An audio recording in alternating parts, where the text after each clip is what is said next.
പാലക്കാട് ചികിത്സാ പിഴവ് മൂലം 9 വയസ്സുകാരുടെ കൈ മുറിച്ചു മാറ്റിയ സംഭവത്തിൽ ഡോക്ടർമാരെ വെള്ളപൂശി വീണ്ടും റിപ്പോർട്ട്. ജില്ലാ ആശുപത്രിയുടെ ഭാഗത്ത് വീഴ്ചയില്ലെന്നാണ് ഡിഎംഒയുടെ നേതൃത്വത്തിലുള്ള സംഘത്തിന് പുറമെ ഗവൺമെന്റ് മെഡിക്കൽ കോളേജിലെയും ഒറ്റപ്പാലം താലൂക്ക് ആശുപത്രിയിലെയും ഡോക്ടർമാർ നടത്തിയ അന്വേഷണത്തിൽ റിപ്പോർട്ടിൽ പറയുന്നത്.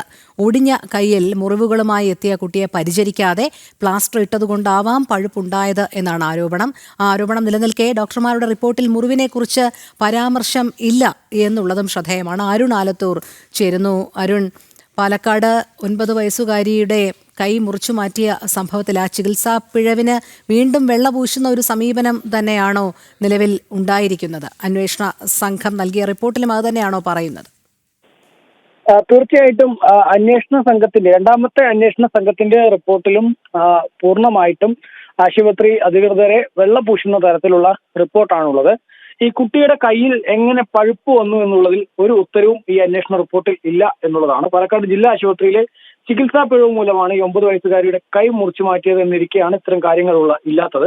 കുട്ടിയുടെ കയ്യിൽ രക്തപ്രവാഹം എങ്ങനെ നിലച്ചു എന്നും കയ്യിൽ എങ്ങനെ പഴുപ്പ് വന്നു എന്നതിലും കൃത്യമായ ഉത്തരം അന്വേഷണ റിപ്പോർട്ടിൽ കാണുന്നില്ല. പാലക്കാട് മെഡിക്കൽ കോളേജിലെ orthopaedic assistant professor doctor Siju K M, Ottapalam taluk ആശുപത്രിയിലെ ഓർത്തോപീഡിക് ജൂനിയർ കൺസൾട്ടന്റായ ഡോക്ടർ ജവഹർ കെ.ടി എന്നിവരാണ് അന്വേഷണ റിപ്പോർട്ട് ജില്ലാ മെഡിക്കൽ ഓഫീസർക്ക് കൈമാറിയിരിക്കുന്നത്. ഓഗസ്റ്റ് 24-ന് ജില്ലാ ആശുപത്രിയിലെത്തിയ വിനോദിനി എന്ന കുട്ടിയുടെ വലത് കൈയിന്റെ 2 എല്ലുകളും പൊട്ടിയിരുന്നുവെന്നും രക്തഓട്ടത്തിന് പ്രശ്നങ്ങൾ ഉണ്ടായിരുന്നില്ല എന്നും ജൂനിയർ റെസിഡന്റ് ഡോക്ടർ മുസ്തഫയാണ് പ്ലാസ്റ്റർ ഇട്ട് ഈ കുട്ടിയെ ആദ്യഘട്ടത്തിൽ ചികിത്സിച്ചതെന്നും റിപ്പോർട്ടിൽ പറയുന്നുണ്ട്. പിറ്റേ ദിവസം 25-ാം തീയതി കുട്ടിയും രക്ഷിതാക്കളും ആശുപത്രിയിൽ വന്നു. പ്രത്യേകിച്ച് പ്രശ്നങ്ങളില്ലാത്തതിനാൽ പ്ലാസ്റ്റർ എടുക്കാൻ 5 ദിവസം കഴിഞ്ഞ് വരാൻ നിർദ്ദേശിച്ചു.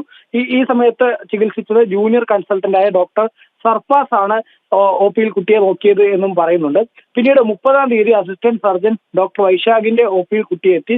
കയ്യിൽ നീരുണ്ടായിരുന്നു, കയ്യിലേക്ക് രക്തഓട്ടം നിലച്ചിരുന്നു. തുടർന്നാണ് ഈ ഡോക്ടർ വൈശാഖ് കോഴിക്കോട് മെഡിക്കൽ കോളേജിലേക്ക് കുട്ടിയെ റഫർ ചെയ്യുന്നത് എന്നുള്ളതാണ്. ഏതായാലും വിനോദിനിക്ക് ജില്ലാ ആശുപത്രിയിൽ നിന്നും ശാസ്ത്രീയ ചികിത്സ ലഭിച്ചതായി ഉൾപ്പെടെ അന്വേഷണ റിപ്പോർട്ടിൽ പറയുന്നു.